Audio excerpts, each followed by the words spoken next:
श्री शिव पुराण महात्म्य। शौनक जी के साधन विषयक प्रश्न करने पर सूत जी का उन्हें शिव पुराण की उत्कृष्ट महिमा सुनाना। श्री शौनक जी ने पूछा, महाज्ञानी सूत जी, आप संपूर्ण सिद्धांतों के ज्ञाता हैं। प्रभो, मुझसे पुराणों की कथाओं के सार तत्व का विशेष रूप से वर्णन कीजिए।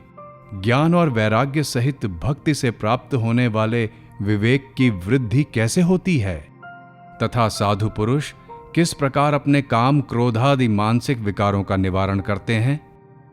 इस घोर कलिकाल में जीव प्रायः आसुर स्वभाव के हो गए हैं। उस जीव समुदाय को शुद्ध दैवी संपत्ति से युक्त बनाने के लिए सर्वश्रेष्ठ उपाय क्या है? आप इस समय मुझे ऐसा कोई शाश्वत साधन बताइए जो कल्याणकारी वस्तुओं में भी सबसे उत्कृष्ट एवं परम मंगलकारी हो, तथा पवित्र करने वाले उपायों में भी सर्वोत्तम पवित्र कारक उपाय हो।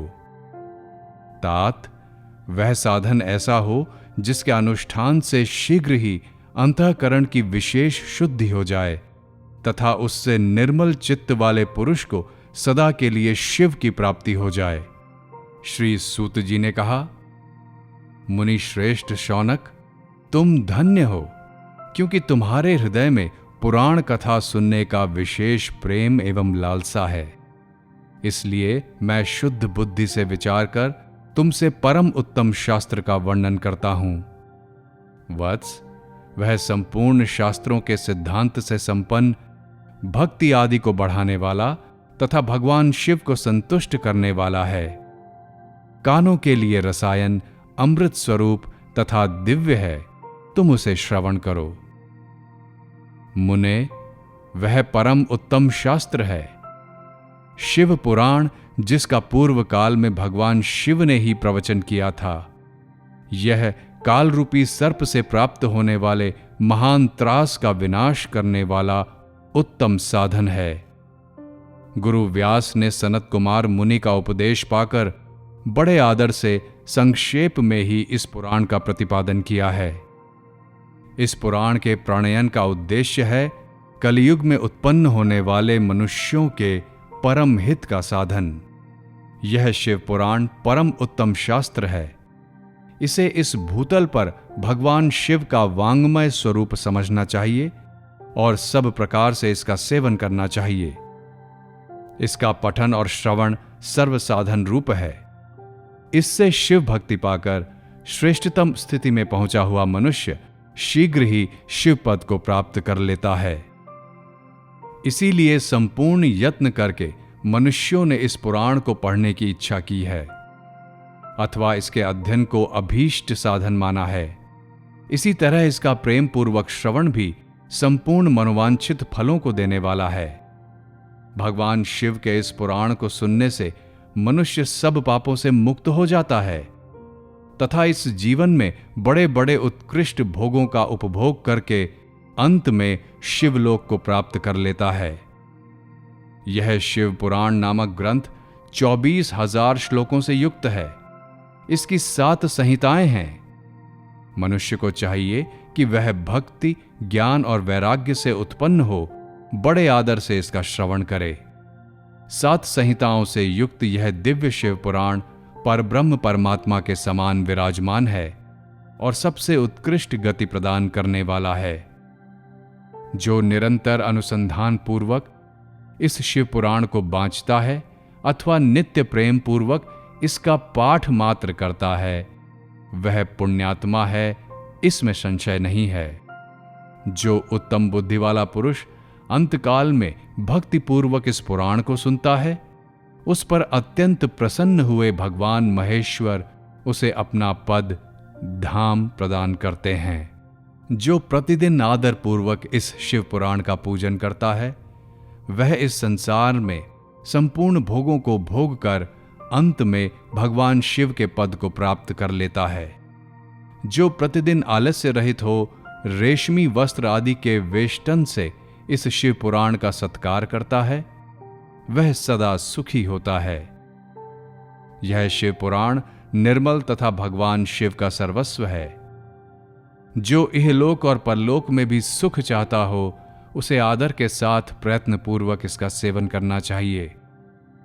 यह निर्मल एवं उत्तम शिव पुराण धर्म, अर्थ, काम और मोक्ष रूप चारों पुरुषार्थों को देने वाला है। अतः सदा प्रेम पूर्वक इसका श्रवण एवं विशेष पाठ करना चाहिए। शिव पुराण के श्रवण से देवराज को शिवलोक की प्राप्ति तथा चंचुला का पाप से भय एवं संसार से वैराग्य। श्री शौनक जी ने कहा, महाभाग सूत जी, आप धन्य हैं, परम तत्व के ज्ञाता हैं। आपने कृपा करके हम लोगों को यह बड़ी अद्भुत एवं दिव्य कथा सुनाई। भूतल पर इस कथा के समान कल्याण का सर्वश्रेष्ठ साधन दूसरा कोई नहीं है। यह बात आज हमने आपकी कृपा से निश्चय पूर्वक समझ ली। सूत जी, कलयुग में इस कथा द्वारा कौन कौन से पापी शुद्ध होते हैं, उन्हें कृपा पूर्वक बताइए और इस जगत को कृतार्थ कीजिए। सूत जी बोले, मुने, जो मनुष्य पापी, दुराचारी, खल तथा काम क्रोध आदि में निरंतर डूबे रहने वाले हैं, वे भी इस पुराण के श्रवण पठन से अवश्य ही शुद्ध हो जाते हैं। वे भी इस पुराण के श्रवण पठन से अवश्य ही शुद्ध हो जाते हैं। इसी विषय को जानकर मुनि इस प्राचीन इतिहास का उदाहरण दिया करते हैं, जिसके श्रवण मात्र से पापों का पूर्णतः नाश हो जाता है। पहले की बात है, कहीं किरातों के नगर में एक ब्राह्मण रहता था, जो ज्ञान में अत्यंत दुर्बल, दरिद्र, रस बेचने वाला तथा वैदिक धर्म से विमुख था। वह स्नान, संध्या आदि कर्मों से भ्रष्ट हो गया था और वैश्यावृत्ति में तत्पर रहता था। उसका नाम था देवराज। वह अपने ऊपर विश्वास करने वाले लोगों को ठगा करता था। उसने ब्राह्मणों, क्षत्रियों, वैश्यों, शूद्रों तथा दूसरों को भी अनेक बहानों से मारकर उनका धन हड़प लिया था। परंतु उस पापी का थोड़ा सा भी धन कभी धर्म के काम में नहीं लगा था।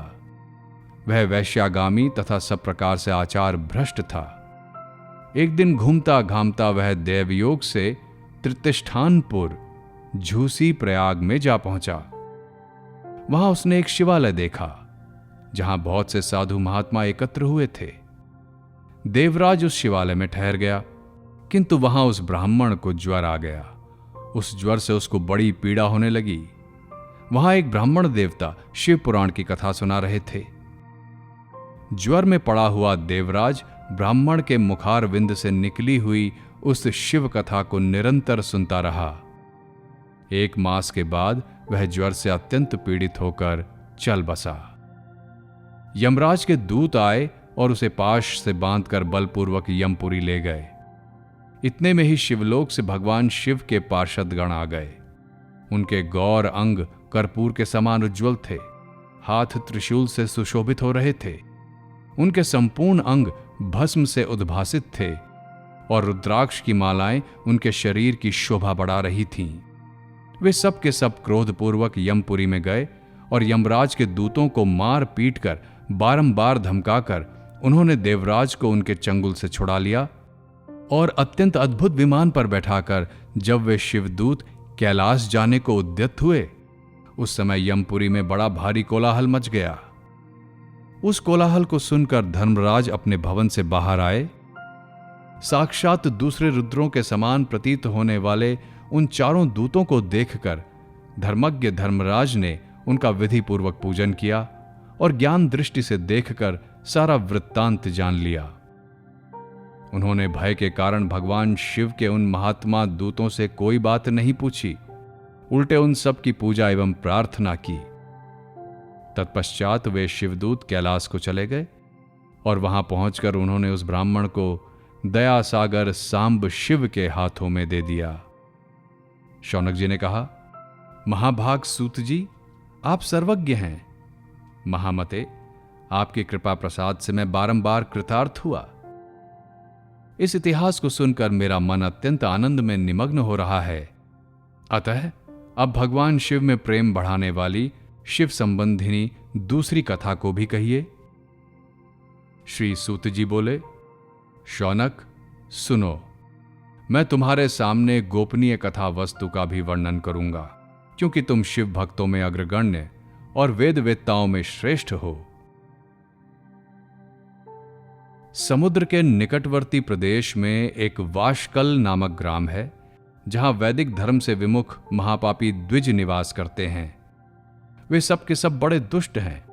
उनका मन दूषित विषय भोगों में ही लगा रहता है। वे न देवताओं पर विश्वास करते हैं न भाग्य पर। वे सभी कुटिल वृत्ति वाले हैं। किसानी करते और भांति भांति के घातक अस्त्र शस्त्र रखते हैं। वे व्याभिचारी और खल हैं। ज्ञान, वैराग्य तथा सधर्म का सेवन ही मनुष्य के लिए परम पुरुषार्थ है, इस बात को वे बिल्कुल नहीं जानते। वे सभी पशु बुद्धि वाले हैं। जहां के द्विज ऐसे हों, वहां के अन्य वर्णों के विषय में क्या कहा जाए। अन्य वर्णों के लोग भी उन्हीं की भांति कुत्सित विचार रखने वाले, स्वधर्म विमुख एवं खल हैं। वे सदा कुकर्म में लगे रहते हैं और नित्य विषय भोगों में ही डूबे रहते हैं। वहां की सब स्त्रियां भी कुटिल स्वभाव की, स्वेच्छाचारिणी, पापासक्त, कुत्सित विचार वाली और व्यभिचारिणी हैं। वे सद्व्यवहार तथा सदाचार से सर्वथा शून्य हैं। इस प्रकार वहां दुष्टों का ही निवास है। उस वाशकल नामक ग्राम में किसी समय एक बिंदुग नामधारी ब्राह्मण रहता था। वह बड़ा अधम था, दुरात्मा और महापापी था।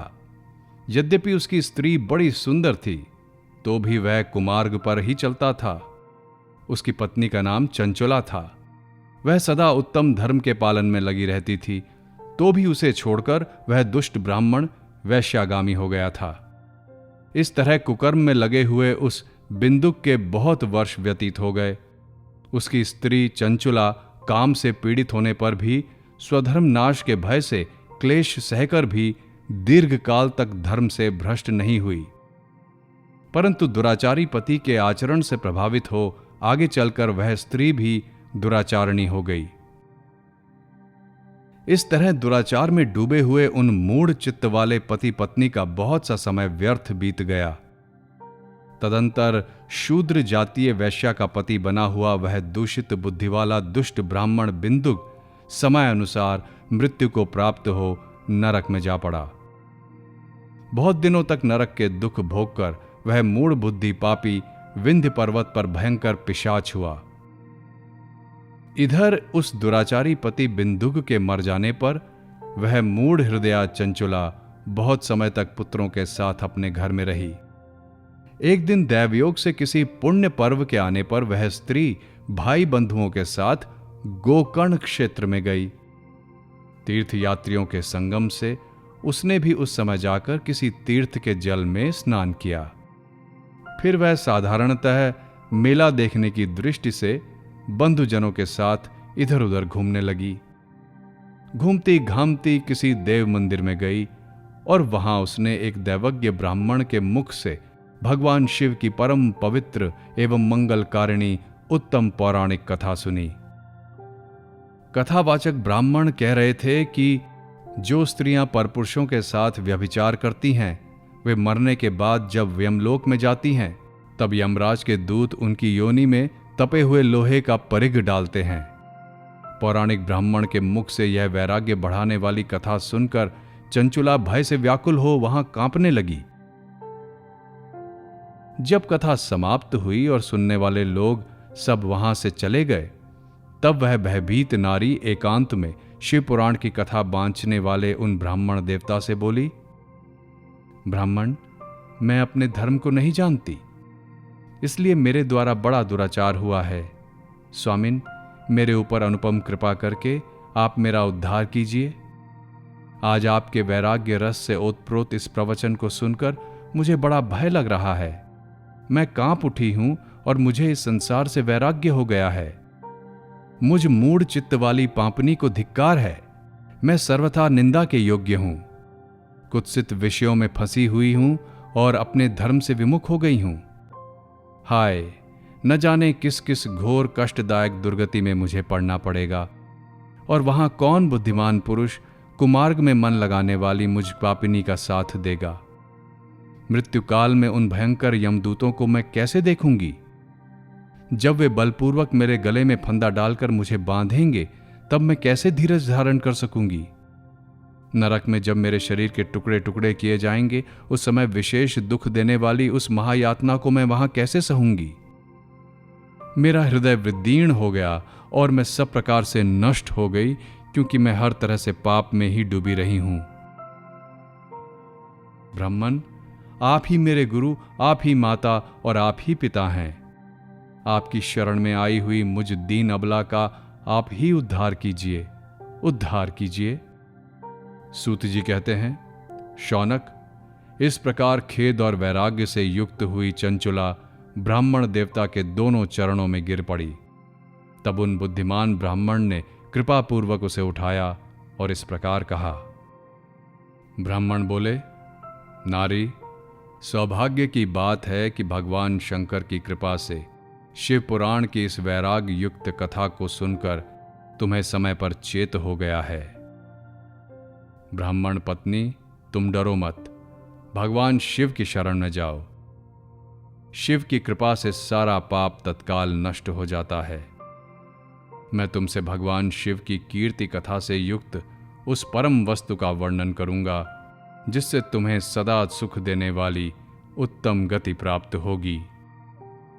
शिव की उत्तम कथा सुनने से ही तुम्हारी बुद्धि इस तरह पश्चाताप से युक्त एवं शुद्ध हो गई है। साथ ही तुम्हारे मन में विषयों के प्रति वैराग्य हो गया है। पश्चाताप ही पाप करने वाले पापियों के लिए सबसे बड़ा प्रायश्चित है।